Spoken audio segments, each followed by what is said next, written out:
Hello guys, welcome back to my YouTube channel. In today's video, I'm going to show you how to open blocked website in iPhone.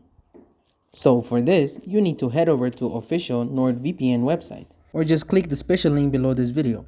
That link gives you 75% off plus a 30-day money-back guarantee so you can try it totally risk-free.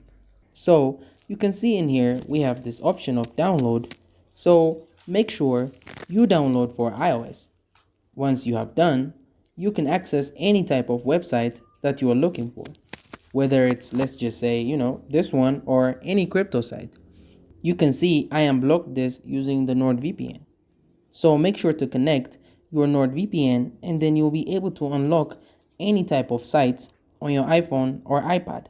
So you can simply use the link in the description below to access NordVPN, and that's going to be providing you the access. Thank you guys for watching this video. If this video was helpful, don't forget to like and subscribe to my YouTube channel.